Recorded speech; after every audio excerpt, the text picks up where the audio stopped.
In the forgotten corners of late medieval Anatolia, a handful of tents stood against the wind, home to the tribe of Osman.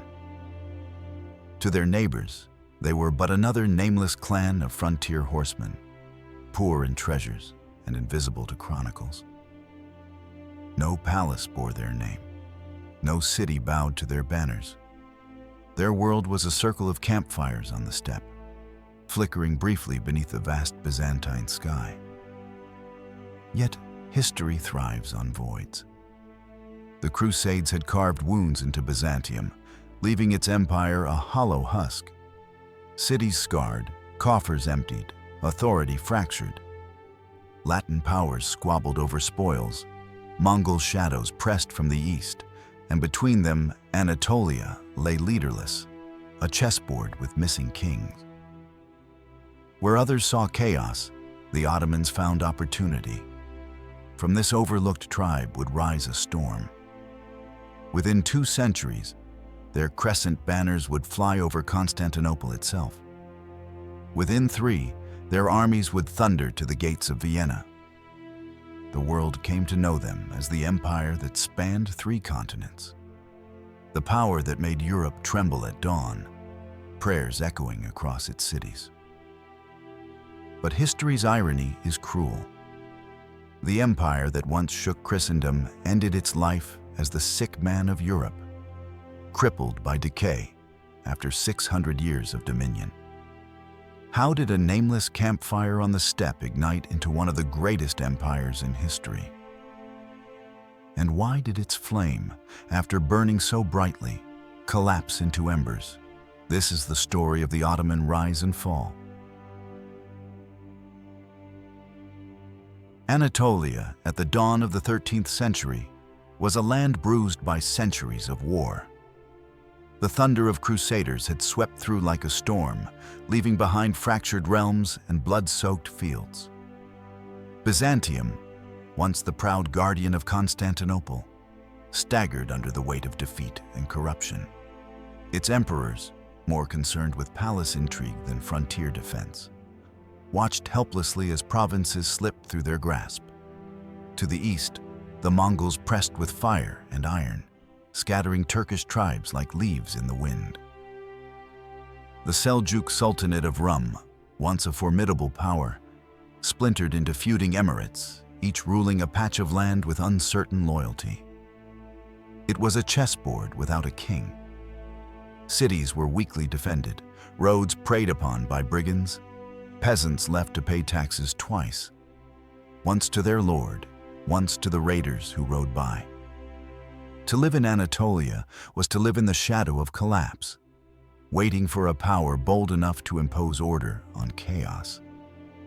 And in this vacuum, almost invisible to chroniclers, stood the tribe of Osman. They possessed no great fortresses, no fleets, no treasury. Their dwellings were goatskin tents pitched on the edge of the Byzantine frontier, their wealth counted in flocks and horses. To their neighbors, they were merely ghazis, frontier warriors of no consequence, useful only as raiders against Christians, destined to vanish as so many other tribes had. In the chronicles of the age, their name scarcely appears. If it did, it was in the margins, an afterthought. Yet destiny favors the underestimated. Osman, son of Ertugrul, emerged not merely as a chieftain, but as a man with vision. He recognized the weakness of Byzantium and the fragmentation of the Turkish beyliks. Where others saw survival, he saw conquest. His banner drew to him warriors disillusioned with their lords, men eager for plunder and faith. With every skirmish on the frontier, his reputation grew. The turning point came with his victories over Byzantine garrisons in the late 13th century. Small castles, once symbols of imperial authority, fell to Osman's assaults. His raids turned into conquests, his temporary footholds into permanent strongholds. In 1326, under his son Orhan, but born of Osman's fire, Bursa fell. It was more than a city. It was a symbol. With Bursa, the Ottomans gained not just land, but legitimacy. A capital, a treasury, a seat for law and faith. And suddenly, this nameless tribe became an empire in embryo. From their humble tents, a dynasty had been born. Yet their power was fragile, their enemies many. Byzantium, though weakened, still stood in Constantinople, a fortress of stone and faith. The neighboring beyliks viewed Osman's rise with suspicion, wary of a rival too ambitious. The Mongols lingered like a storm cloud on the horizon, their wrath always a possibility. Within this fragile circle of victories, the Ottomans risked annihilation as easily as triumph. They were a spark in a field of wind, brilliant but vulnerable. And yet, this fragility gave them their drive. Every battle was a wager for survival, every conquest a necessity. In time, this urgency would forge them into a people of discipline and endurance. It is tempting, from the distance of centuries, to see inevitability in their rise. But in truth, the Ottomans of Osman's day were anything but certain. They were a gamble of history, an unlikely contender. In the language of modern strategy games, they began not as a mighty empire, but as a small faction pressed against stronger neighbors. Their advantage lay not in size, but in position. On the frontier where Byzantium's defenses were thinnest and where boldness could rewrite maps. Like in a well-played campaign, a player seizing opportunity at the edge of chaos, Osman turned weakness into momentum. Thus, from the ashes of Anatolia's ruin, a seed took root. No one who passed their humble tents in those early years could have imagined what lay ahead. That these frontier warriors, mocked as inconsequential, would one day topple Constantinople itself, rule from the Danube to the Nile, and make kings tremble at the sound of their drums. History, in its irony, hides empires in the least likely places. Osman's campfires burned small, but they burned with purpose. And from their light began the long dawn of the Ottoman Empire. The capture of Bursa in 1326 was more than a conquest, it was a rebirth. For generations, Osman's people had lived as wanderers, their homes pitched in the shadow of enemies, their power measured only in raids. Now, for the first time, they possessed a city that was theirs, a permanent hearth from which an empire could grow. Bursa, nestled against green hills and fertile plains, became the first capital of the Ottomans. Its markets bustled with merchants, its mosques rose in solemn dignity, its walls echoed not with the fear of raids, but with the ambition of rulers. Here, Orhan, son of Osman, set about shaping a state from a tribe. He introduced the first structures of administration, judges to settle disputes, scribes to record decrees, revenues to support armies not of volunteers, but of professionals. For the Ottomans, who had known only the shifting loyalties of frontier warriors, this was a revolution. A capital gave them legitimacy, and legitimacy gave them permanence. But permanence bred enemies. Byzantium, though diminished, remained defiant. Its emperors watched Bursa fall with horror, for it signaled not merely the loss of a city, but the rise of a new rival across the Straits of Constantinople. To the south and east, Turkish beyliks eyed Orhan's ascent with envy, uncertain whether to ally with him against Byzantium or oppose him lest he grow too strong. And always, looming like a thundercloud, stood the Mongols, whose wrath had shattered kingdoms greater than Orhan's. The Ottomans lived not in triumph, but in tension, every gain shadowed by the threat of annihilation. Yet from tension comes strength. Orhan's genius lay not in reckless conquest, but in preparation. He laid the foundations of a professional army, a force disciplined beyond the tribal levy. From this seed would later grow the famed Janissaries. But already in his day, soldiers served not merely for plunder, but for pay, loyalty, and a vision larger than themselves. Under his banner, war became not the whim of raiders, but the policy of a state. With these reforms, the Ottomans took their first cautious steps beyond Anatolia. The Balkans lay before them, fractured, feuding, and ripe for intervention. Byzantine emperors, desperate for allies, invited Ottoman troops across the straits as mercenaries. What began as service soon became conquest. Town by town, fortress by fortress, Orhan's warriors crossed into Europe, leaving their mark on a continent unprepared for the steady advance of this minor frontier state. And yet, for all these gains, the Ottomans remained fragile. They were still a small principality compared to the empires of old, their strength precarious, their hold on conquered lands contested. Their rivals dismissed them as fortunate upstarts, destined to fade when fortune shifted. In the chronicles of larger powers, they were not yet written as destiny, but as nuisance. But history has a way of magnifying persistence. Every city conquered was not just land, but a lesson. Every alliance, a stepping stone. Orhan's reign was not the age of grand triumphs, but of careful foundations. He forged the crescent not in a blaze of glory, but in the steady hammering of institution and army, law and conquest. His was the patient art of laying bricks, not yet the triumph of domes. Looking back, one is tempted to see inevitability. Yet, in Orhan's time, the Ottomans were still one beylik among many. One frontier principality among dozens. What set them apart was not size, but adaptability. Where others clung to tribal traditions, Orhan built structures. Where others saw temporary victories, he carved permanence. It was this quiet strength, unnoticed at first, that would allow the Ottomans to outlast and eventually outshine their rivals. In the language of modern imagination, one might say, this was their level up. Bursa was not just a city. It was the unlocking of a new ability. Each fortress taken, each reform enacted, was like a skill added to the growing arsenal of a player in a grand campaign.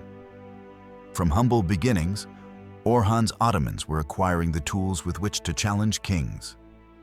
Thus, in the reign of Orhan, the Ottomans ceased to be merely raiders. They became a state, fragile but purposeful, small yet ambitious. The crescent, once just a symbol on a frontier banner, began to take shape as the emblem of an empire in the making. It was under Murad Burvine that the Ottomans discovered the instrument of their destiny, the Janissaries. Before him, armies were raised in the old way. Tribes called by loyalty, mercenaries bound by coin, volunteers lured by plunder. Such forces could conquer, but they could not endure. They dissolved when the campaign ended, or worse, they rebelled when their stomachs grew empty. Murad understood what his father had begun. If the Ottomans were to last, they needed an army that belonged not to gold, not to tribe, but to the state itself. From this vision arose the Devshirme, Christian boys, taken from their families in the Balkans, were converted to Islam, trained in discipline, and forged into a core unlike any seen before. To their enemies, it was abduction. To the Ottomans, it was the molding of loyalty from youth. These boys became the Yenicheri, the Janissaries, new soldiers, bound not to any bloodline, but to the Sultan himself. They were his shadow, his hammer, his shield. With the Janissaries, Murad Bafur had given the empire a weapon more reliable than any alliance. Their loyalty was absolute, for they had no family but the state, no heritage but the banner of the crescent. In them, the Ottomans found not only soldiers, but a symbol that the empire itself could reshape human life, bending identity into service. Yet such innovation was not without cost. Many Muslims muttered that it was impious to take Christian children and raise them as Muslims by force. Some accused Murad of violating sacred law, of undermining the tribal warriors who had carried the Ottomans thus far.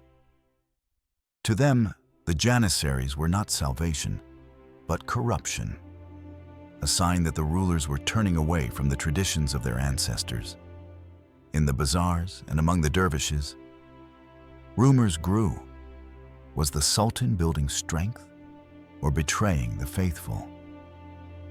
But time silenced doubts in the face of victories. Murad pressed further into the Balkans, his Janissaries proving their worth in every siege and skirmish. Their discipline broke enemy lines where ordinary levies faltered. Their presence allowed Murad to act not as a tribal chieftain, but as a monarch who commanded a standing army. Edirne, once Adrianople, fell into Ottoman hands. Murad declared it his new capital, shifting the empire's center of gravity into Europe itself. From Edirne's walls, the Ottomans looked westward to the fractured kingdoms of the Balkans and beyond them to the treasures of the continent. The fall of Bursa had given them permanence. The capture of Edirne gave them direction. The empire was no longer Anatolian alone, it was European. Yet fortune, like a fickle tide, withdrew even as it surged. In 1389, on the field of Kosovo, Murad's ambition met its price. The battle was bitter, the slaughter vast, and though the Ottomans stood victorious, their sultan lay dead, struck down in the moment of triumph. Legends tell of a Serbian knight who feigned surrender, only to stab Murad in his tent. Whether myth or fact, the truth is unshakable.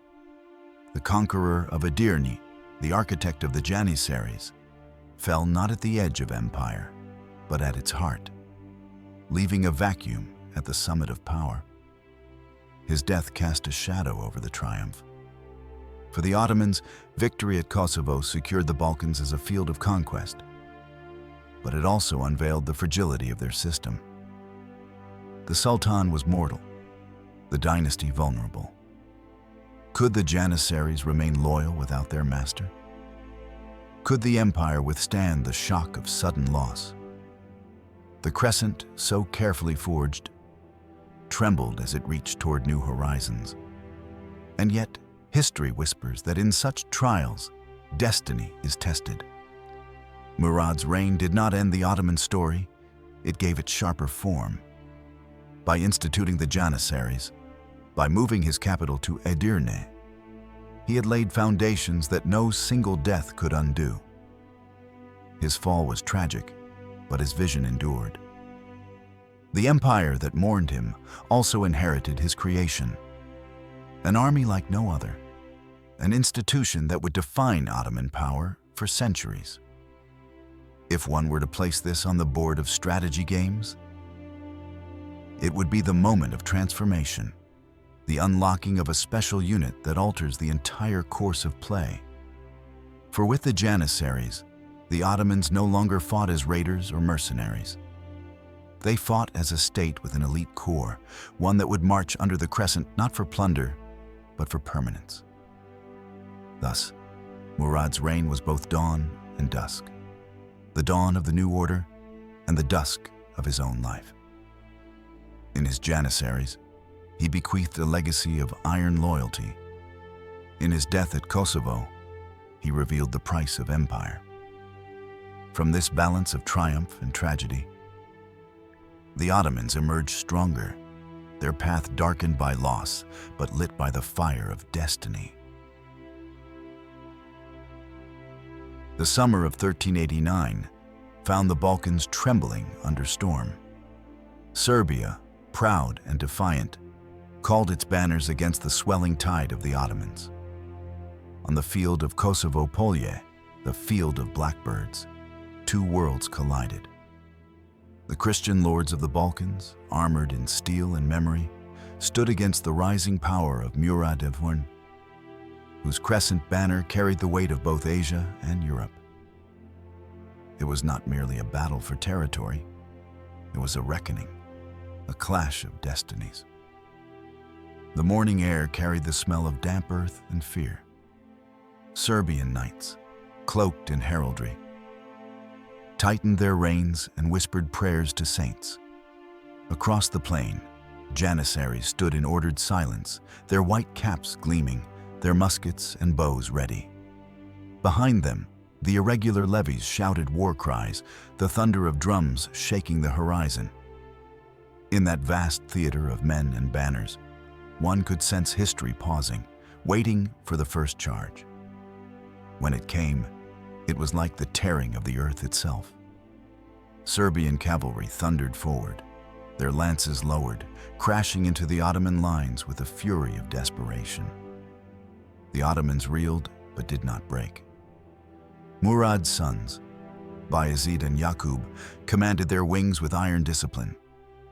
The Janissaries, unshaken, advanced step by step, their arrows blotting out the sky, their blades carving a path through the chaos. Hour by hour, the battle consumed itself. Steel clashed with steel, horses stumbled over heaps of the fallen, and the field became a charnel ground of shattered shields and broken bodies. Songs tell of Miloš Obilić, the Serbian knight who slipped through the lines and struck at Murad himself. Some say he stabbed the Sultan as he prayed. Others that he feigned surrender before driving a blade into his heart. Truth and legend blurred amid the smoke and blood. But by day's end, the cry went up. Murad was dead. For a moment, victory and disaster hung together in the balance. The Sultan's body lay lifeless, and yet his army still fought. Bayezid, fierce and relentless, seized command. He urged the men forward with a ferocity that belied grief. Under his hand, the Ottomans counterattacked, encircling the Serbian host. When dusk fell over Kosovo, the field was theirs. Serbia's power lay broken, its nobility decimated, its defiance mortally wounded. The cost, however, was staggering. The plain was carpeted with corpses, Christian and Muslim alike, indistinguishable in death. The air reeked of iron and ash. The Ottomans had won, yet their sultan was gone. The Serbs had lost, yet their hero's dagger had struck the mightiest of foes. Kosovo became not just a battle but a myth, remembered differently on either side. For the Serbs, a tragedy of sacrifice. For the Ottomans, a triumph shadowed by mourning. Still, the message to Europe was unmistakable. A new force had arisen, one that even in the death of its ruler could not be broken. The crescent standard waved defiantly over the field of slaughter, announcing to Christendom that the Ottomans were no passing horde, but a storm destined to reshape continents. From this day, kings and popes alike would whisper of the Turks as the terror at their gates. Yet the Balkans did not fall silent. Villages burned, castles resisted, and Serbian songs of defiance echoed in the mountains. For every lord slain, another heir swore vengeance. Murad's victory had opened the road westward, but it had not secured it. The empire stood stronger than ever, yet also more fragile, bound now by the blood of its fallen sultan. Thus, Kosovo was both fire and shadow. Fire that lit the Ottoman path into Europe, shadow that reminded them of mortality. It was a paradox of empire. The more they conquered, the more they paid in flesh. Murad Revan became the first sultan to die on European soil, sealing his conquest with his life. His heirs would inherit not only his throne but also his burden. to prove that the sacrifice at Kosovo was not in vain. If one were to imagine this moment through the lens of art or play, it would resemble the climax of an epic film. The battlefield littered with smoke, the camera panning across the dead, the victor raising a banner that trembles in the twilight. It is a victory written not in glory, but in blood. So costly that even the survivors cannot decide whether they have won or lost. For more than 1,000 years, Constantinople had stood as the sentinel of two worlds. Its massive Theodosian walls, rising tier upon tier like a fortress built by gods, had repelled every storm. Persians, Arabs, Bulgars, even the Crusaders had struggled at its gates. To medieval Europe, it was the queen of cities, the last glittering jewel of Rome, a place that seemed ordained by heaven to be unconquerable. Travelers who glimpsed its domes from the sea believed they were looking upon eternity itself. Yet by the 15th century, the queen was weary. The Empire of Byzantium had shrunk to little more than its capital and a few scattered territories. Its treasury was exhausted, its population thinned by plague and war. The once mighty fleet lay in ruins, and its emperors, proud descendants of Constantine, ruled more by memory than by strength. Constantinople was still magnificent, but it was an island of grandeur in a sea of decay. Against it rose a youth of 21 years, Mehmet II, son of Murad. Restless, brilliant, ruthless, he dreamed not of merely ruling an empire, but of transforming history itself. Where others saw an impregnable wall, he saw a challenge. He gathered artisans and engineers, summoned soldiers and shipwrights, and forged a war machine unlike any the world had known. Yet when he first laid siege, the walls mocked him. His men hurled themselves against the bastions and were repelled. In the camps, whispers of failure spread like smoke. Some veterans muttered that Constantinople could never fall, that Allah had set a limit even to Ottoman ambition. Nights in the trenches were heavy with despair, the soldiers staring at the looming walls as if at some immovable mountain. But Mehmet was no ordinary commander. He turned to a weapon that seemed to belong to another age. The great cannon, forged by Hungarian masters, so vast that it required oxen and days to move. Its mouth could swallow a man. Day after day, its thunder shook the city, hurling stone upon stone against the walls. Cracks spidered across the ancient masonry. Towers shuddered with each blast. The people of Constantinople prayed in Hagia Sophia, their chants echoing beneath the golden dome, even as the city quaked. Still the walls held. Desperation grew. Then Mehmet unveiled another stroke of genius. He dragged his fleet across land. In a feat that seemed madness, he laid greased logs and hauled ships over the hills, bypassing the chain that barred the Golden Horn. One morning, the defenders awoke to see Ottoman sails glimmering within their sacred harbor. The Queen of Cities gasped, for even the sea was no longer her shield. On May 29, 1453, the final storm came. At dawn, the horns of the Ottomans sounded, and waves of soldiers surged against the breaches. First, the irregular troops hurled themselves forward, dying by the hundreds to exhaust the defenders. Then came the Janissaries, silent, disciplined, their white caps gleaming through the smoke. Amid the clash, Emperor Constantine I fought like a soldier among his men, refusing to abandon the city of his ancestors. But courage could not mend stone, nor prayer hold back cannon. By mid-morning, the Ottoman banner flew over the walls. The gates burst, and Constantinople was no more. When the dust settled, the city lay silent, broken. The streets that had once echoed with imperial processions were filled with ruin and flame. Hagia Sophia, the pride of Christendom, became a mosque, its chants replaced by the call of the muezzin. For Byzantium, it was the twilight of 1,000 years, the extinguishing of a civilization that had been Rome's last heir. For Mehmet II, it was the birth of empire. He entered the city not as a mere conqueror, but as a visionary, proclaiming it the new capital of his dominion. Constantinople was reborn as Istanbul, a bridge between continents, faiths, and ages.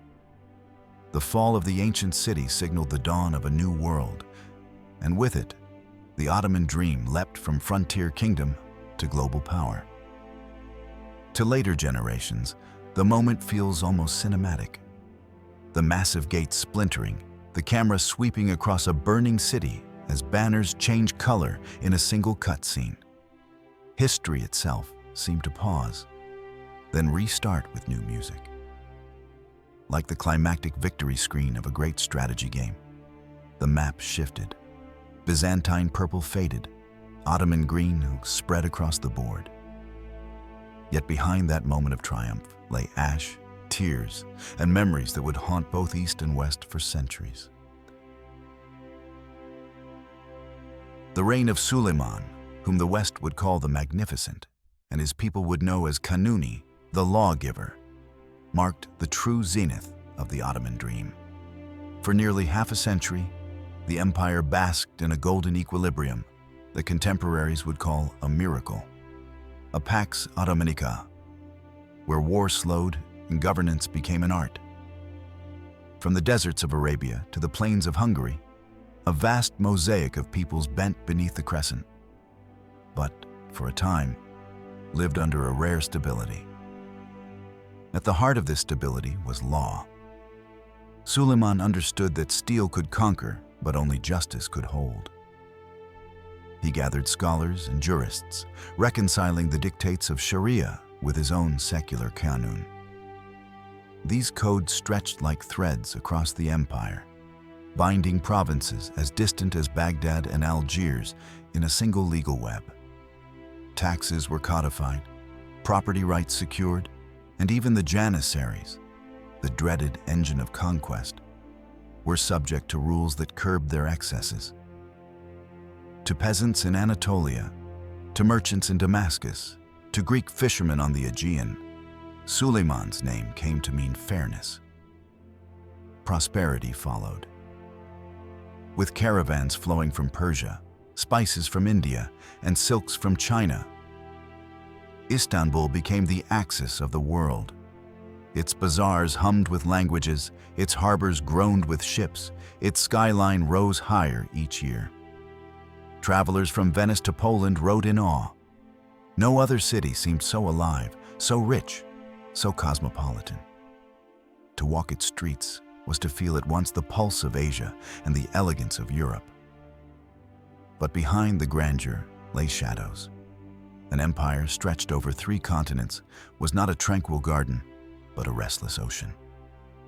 Suleiman's administrators wrestled daily with rebellions, tax evasion, and sectarian quarrels. Christian Balkan peasants whispered in taverns of resistance. Shia dissent smoldered in Persia's shadow. The Kanun could codify justice, but it could not erase centuries of faith and blood. The empire's size itself was a burden, a map so vast that no courier could carry news across it before revolts kindled anew. Yet while statesmen struggled, artists soared. Under Suleiman's patronage, Islamic architecture reached a splendor that seemed to rival Byzantium's vanished majesty. The Topkapi Palace, overlooking the Bosphorus, became a world unto itself. Courts where viziers debated policy, gardens perfumed with roses, and chambers where the Sultan's harem whispered of power behind veils. Even more majestic were the mosques that rose like mountains of stone. The architect Sinan, genius of his age, crowned the empire with domes and minarets that touched the sky. The Suleymaniye Mosque, serene yet vast, was not merely a place of prayer, but a statement of destiny. That Ottoman civilization was no longer a conqueror's camp, but a culture equal to Rome and Persia. Still, within this golden order, there were chains. The empire's prosperity leaned on the sweat of peasants and the suffering of slaves. From the Dev Shirme levy that tore Christian boys from their homes to the vast slave markets of Istanbul, human lives were fuel for imperial splendor. Heavy taxes pressed upon villagers. In times of famine, officials collected dues while mothers buried children. To Western envoys, the empire seemed invincible. To its lowest subjects, it could feel like a prison whose walls were gilded. Thus, the Pax Ottomanica was both radiant and fragile. A harmony sung in major chords, but with a minor undertone always haunting the melody. Suleiman's justice was real, yet imperfect. His prosperity vast, yet unequal. The empire dazzled like a mosaic, but within its glittering tiles were cracks that, in centuries to come, would widen. And yet, for a moment, it was glorious. The empire reached an equilibrium rare in history. Armies at rest, cities thriving, art transcendent. To later generations, it feels like the mid-game peak in a grand strategy. When your empire's coffers overflow, trade routes sparkle, and you enjoy the sweet bonuses of order and culture. But even in that moment, the wise player knows every buff has its upkeep, and morale must be managed, lest rebellion turn triumph into ruin. In the long scroll of history, certain rulers seem to rise above their age and embody both the glory and the tragedy of empire. Among these, Suleiman, Kanuni, the lawgiver, but also Muhtasham, the magnificent, stands as the Ottoman Empire's brightest flame. Under his reign in the 16th century, the crescent banner seemed unstoppable, fluttering over cities and seas from Budapest to Baghdad, from Algiers to Aden. Yet, as the flame burned higher, it also consumed faster. For within the splendor of Suleiman's empire were the first shadows of decline. When Suleiman ascended the throne in 1520, the Ottomans were already formidable.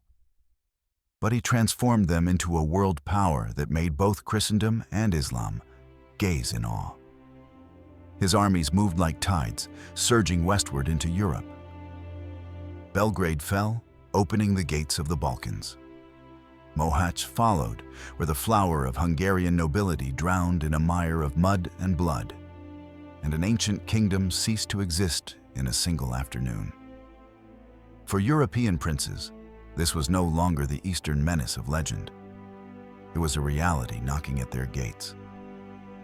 Southward, Suleiman broke the hold of the Mamluks and pressed deeper into the Middle East. Baghdad, jewel of the Abbasids, was claimed, bringing the Ottomans face to face with Persia and the rival Safavids. East met east, and Suleiman cast himself not merely as conqueror, but as the protector of Sunni orthodoxy, defender of the holy cities of Mecca and Medina. Pilgrims who once feared the desert bandits now traveled beneath the shadow of the Sultan's standard, confident that the roads of faith were secured. Nor was the sea left untouched. The Mediterranean, for centuries, a playground of Venetian merchants and Spanish galleys, now saw Ottoman sails. Suleiman allied with corsairs, turning pirates into admirals, and challenged Habsburg Spain for naval supremacy. At Preveza in 1538, Ottoman fleets shattered the combined armada of Christendom, ensuring for a generation that the eastern Mediterranean would be an Ottoman lake. From North Africa to the Aegean, coastal towns trembled at the thunder of Turkish guns. At the height of his reign, Suleiman was not merely a sultan, but a universal monarch. Poets called him the shadow of God on earth, while his official titulature stretched like a tapestry. Lord of the horizons, master of the lands of Rome and Arabia, protector of the faithful, sovereign of 3 continents. To ambassadors who knelt in his courts, he seemed the heir of both Caesar and Caliph, ruling with sword and scripture. In him, conquest and law, piety and ambition seemed to reconcile. And yet, history is cruel to ambition, for every march forward revealed a limit, and no limit more striking than Vienna. In 1529, the Ottoman tide, swollen with victories, surged to the gates of the Habsburg capital. Behind its walls, a beleaguered garrison braced for annihilation, while across Christendom, fear spread like wildfire. But the siege faltered. Mud, disease, stubborn defenders, and the exhaustion of stretched supply lines was all conspired against the Ottoman machine. Vienna held, and in that holding marked a line that even the greatest of sultans could not cross. The dream of Europe subdued beneath the crescent faltered on those wet, cold ramparts. It was as though history itself whispered, "Thus far, but no further." Yet Suleiman returned to Istanbul not defeated, but undiminished in his people's eyes. He continued to reign for decades, expanding eastward, consolidating southward, reforming inward. His court sparkled with art and poetry. His harem became a theater of intrigue and influence, where his beloved Hurrem Sultan reshaped imperial traditions. His viziers administered a realm so vast that only the Mongols had rivaled it in expanse. For the common subject, Suleiman was a distant but luminous figure, a ruler whose justice reached villages, whose conquests filled bazaars with spoils. Still, within the grandeur lay seeds of fragility. The very victories that expanded the empire also strained it.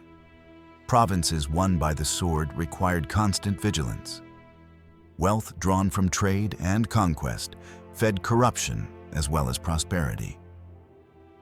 The Devshirme system that once infused the Janissaries with fierce loyalty began to erode as privilege replaced discipline. And in the private sphere, the entanglement of court politics, harem factions, and succession struggles foreshadowed storms ahead. Thus, the reign of Suleiman was both summit and precipice. His empire had never been stronger, richer, or more feared. And yet, like a tree heavy with fruit, it had also never been closer to bending under its own weight. When he died in 1566 on campaign in Hungary, the soldiers kept his death secret until victory was secured. So essential was his presence to the Ottoman cause. But his passing marked more than the end of a reign. It marked the beginning of a long descent from which the empire would never fully recover. Suleiman remains today a paradox. The conqueror who also wrote poetry. The emperor who codified laws as carefully as he wielded swords. The man whose shadow stretched across continents, yet whose humanity emerges in letters to his beloved. In modern eyes, he is remembered through the lens of cinema as well as history.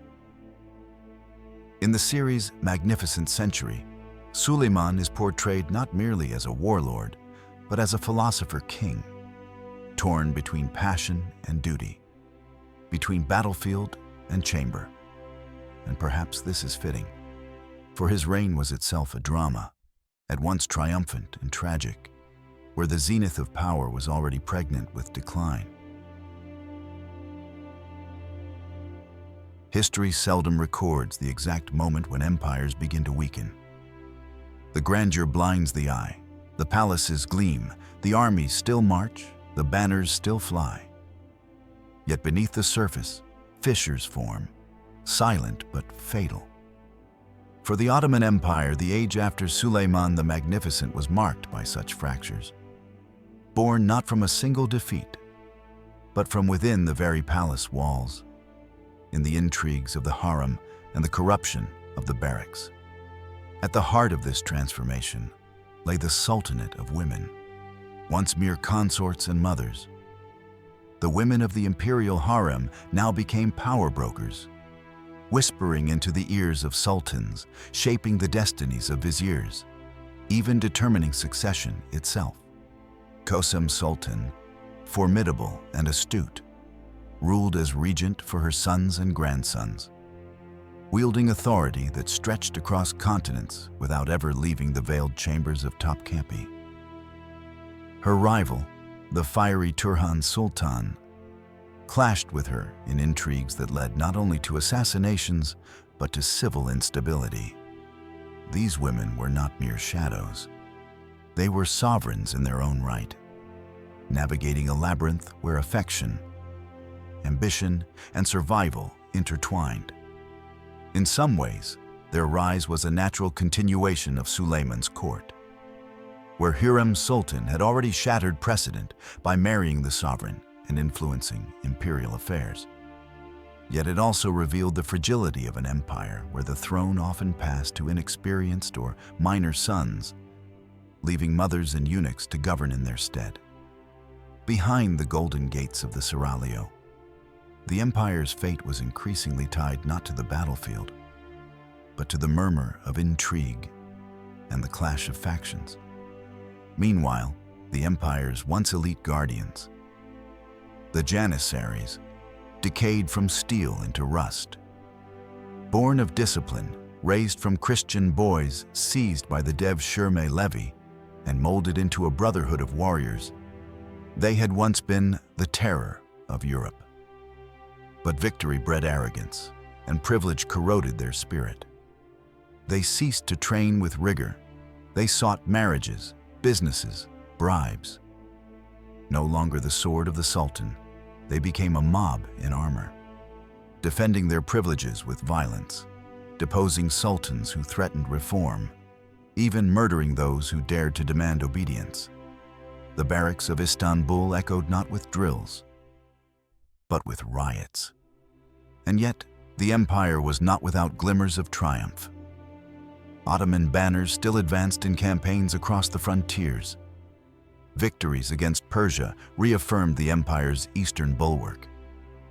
Naval expeditions preserved Ottoman presence in the Mediterranean and the Red Sea. For a time, it seemed the empire still breathed with the vigor of conquest. European diplomats, upon entering the court, still knelt before the grandeur of the Sultan's divan, still marveled at the wealth of markets, the splendor of mosques, the power of armies numbering in the hundreds of thousands. The facade of greatness lingered, but beneath, the world was shifting. While the Ottomans clung to traditional revenue from land taxes and plunder, Europe was entering the first stirrings of industrial and commercial revolution. Banking, trade companies, scientific advancements, and a restless spirit of innovation fueled Western ascendancy. The Ottomans, proud and insular, lagged behind. Their economy, strained by inflation from the influx of New World silver, faltered. Workshops that once supplied the empire's needs could not compete with the rising factories of Europe. The bazaars remained colorful, but their goods grew stale compared to the novelties arriving on European ships. Thus, the Ottoman Empire of the 17th century stood in paradox, magnificent in appearance, but hollowing within. A palace ruled by veiled regents, an army corrupted by greed, an economy stagnant amidst a world quickening with invention. It was as though the empire had conquered too much, spread itself too wide, and now struggled to nourish the vast body it had created. In this, we glimpse a lesson that resonates even with modern eyes. Just as in the strategy games of our age of empires, total war, an empire that extends its map but neglects its economy soon finds itself cornered. The armies may still look formidable, the cities impressive, but without a strong foundation, every frontier becomes a liability, every rebellion a spark. The Ottomans, masters of 3 continents, were beginning to lose their advantage not through defeat in battle alone, but through the slow erosion of vitality. And so, while Topkapi's domes still shone in the sunlight, and processions still wound through the streets of Istanbul in splendor. The seeds of decay had already taken root. The empire had entered an age not of collapse, but of stagnation, a subtler, slower decline, as dangerous as any enemy siege. For history teaches us that empires seldom fall by the sword alone. More often, they crumble from fractures within the palace. History has a cruel habit of lingering upon decline. The rise of empires is sung in triumphant tones, their golden ages painted with colors of glory. But their fall is written with sighs, the echo of grandeur fading into lament. So it was with the Ottoman Empire. Once the terror of Christendom, now reduced by the 19th century to what European diplomats sneeringly called the sick man of Europe. The phrase captured both pity and contempt, a recognition that this vast dominion, stretching from the Danube to the deserts of Arabia, had become a shadow of its former self. Yet decline was not without struggle. The empire did not go quietly into ruin. It thrashed, reformed, resisted. The Tanzimat reforms of the mid-19th century represented perhaps the most valiant effort to breathe life into a failing body. Inspired by European models, Ottoman statesmen like Mustafa Reshid Pasha sought to modernize administration, guarantee rights for Muslims and non-Muslims alike, centralize taxation, and reform the army. New schools, railways, and legal codes attempted to drag the empire into modernity. For a moment, hope flickered.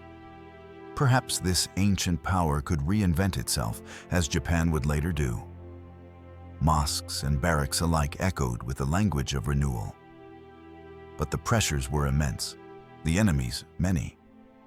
The Balkans, once subdued by Janissary blades, now burned with nationalist fervor. The Greeks rose first, their struggle for independence in the 1820s becoming a cause célèbre for Europe's Romantic generation. Byron himself died at Missolonghi, sword in hand, fighting for their freedom.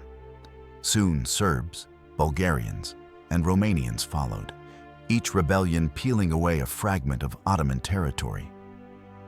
Each victory exposing the empire's weakness. For a dynasty that had once encircled Vienna, the loss of the Balkan heartlands was a wound that bled endlessly.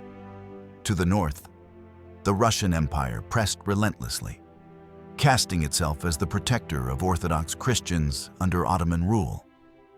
Time and again, wars with Russia ended in humiliation.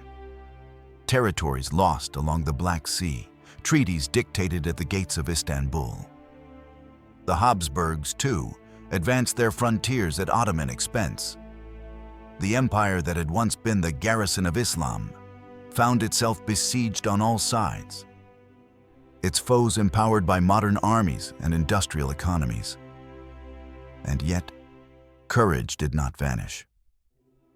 In the Crimean War of the 1850s, the Ottomans stood shoulder to shoulder with Britain and France against Russia.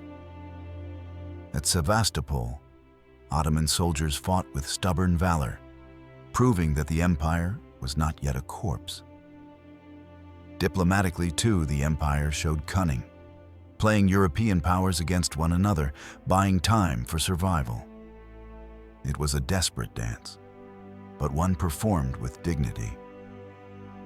Istanbul remained a city of splendor, its mosques and palaces dazzling travelers, its markets still vibrant with silk, coffee, and tobacco.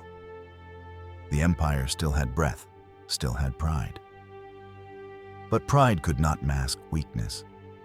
The Tanzimat reforms, though noble, were too little and too late. Corruption persisted, finances collapsed under the weight of foreign loans, and attempts at centralization often alienated provincial elites. Each reform, like a bandage, slowed the bleeding, but could not heal the wound. Meanwhile, Europe surged ahead with railways, steamships, factories, and rifles. The technological gap widening into a chasm. The Ottomans, once feared for their cannons at Constantinople, now seemed archaic before the steel of Krupp and the fleets of Britain.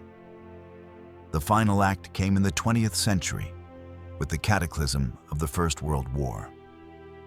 The Young Turks, in their fervor to save the empire, aligned with Germany. Once more, Ottoman soldiers fought valiantly.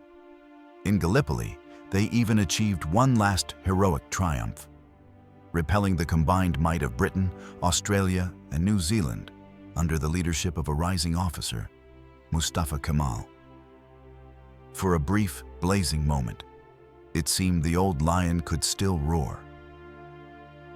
But elsewhere, the empire was undone. In the deserts of Arabia, T.E. Lawrence stirred revolt. In Palestine and Mesopotamia, British armies advanced inexorably. The war drained what little strength remained. When the armistice came in 1918, the Ottoman Empire lay prostrate. The Allies occupied Istanbul, carved its provinces into mandates, and reduced the once mighty state to Anatolia. After 6 centuries, the empire that had stormed the gates of Vienna and ruled the holy cities of Mecca and Jerusalem ceased to exist.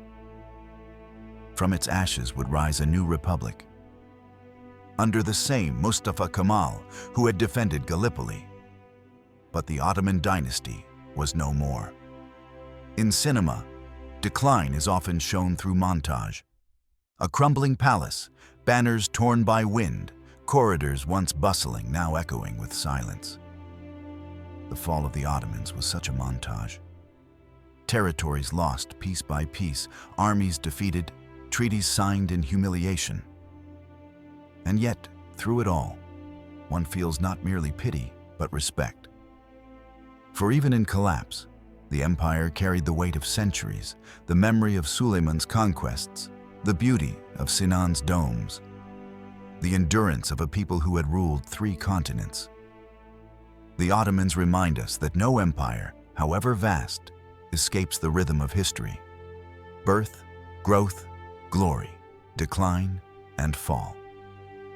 But in their twilight, they retained a dignity that ensured they would not be remembered merely as the sick man of Europe, but as one of civilization's great chapters, a colossal bridge between East and West, whose ruins still shape the world we inherit.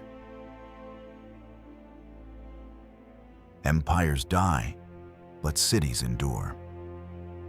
When the Ottoman Empire crumbled in the ashes of the First World War, one jewel remained that no treaty, no army, no new republic could erase: Istanbul. Formerly Byzantium, then Constantinople, the city had been the heart of 2 empires before the Ottomans claimed it in 1453.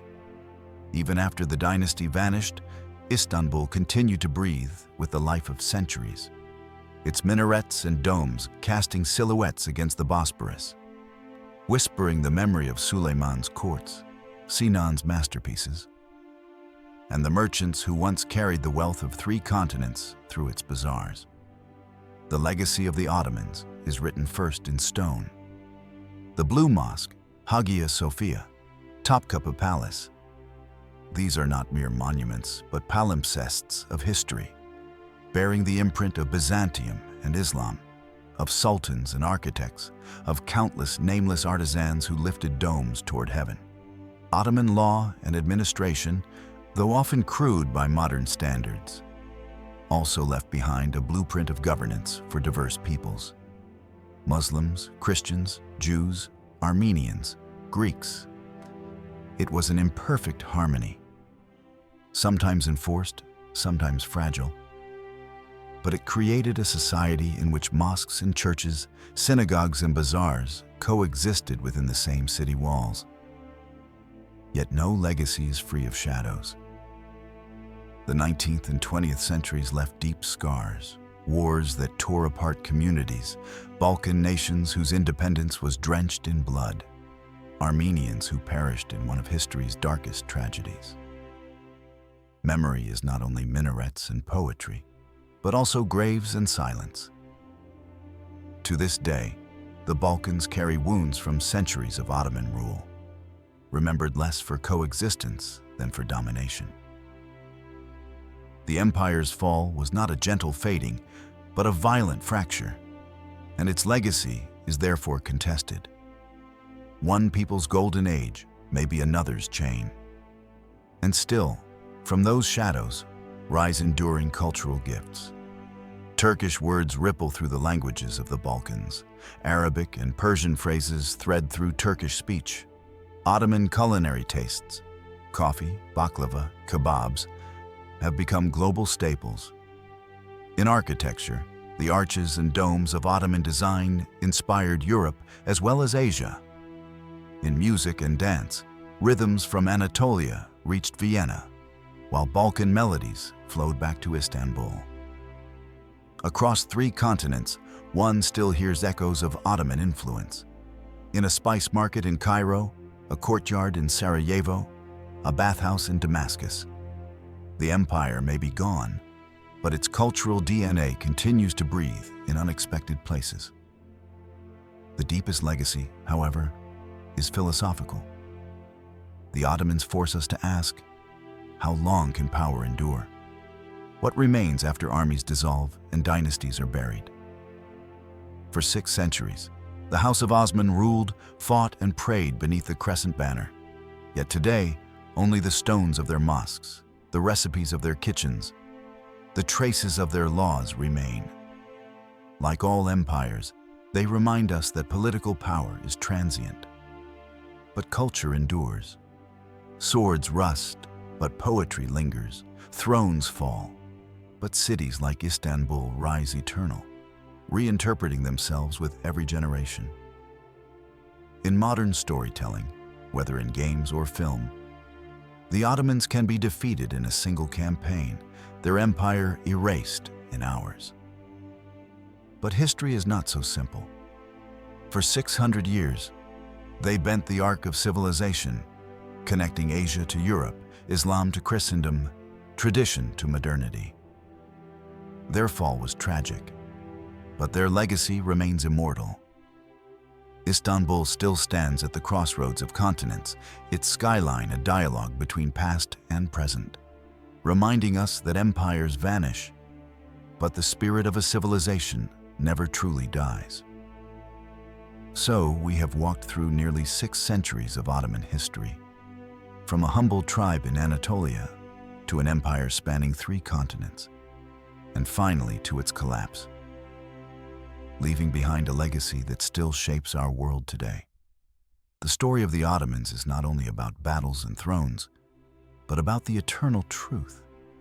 Power may fall, yet culture and memory endure.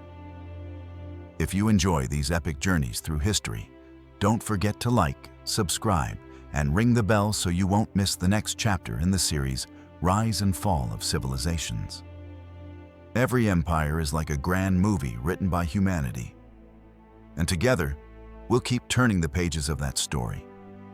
See you in the next episode, where another empire rises and inevitably falls.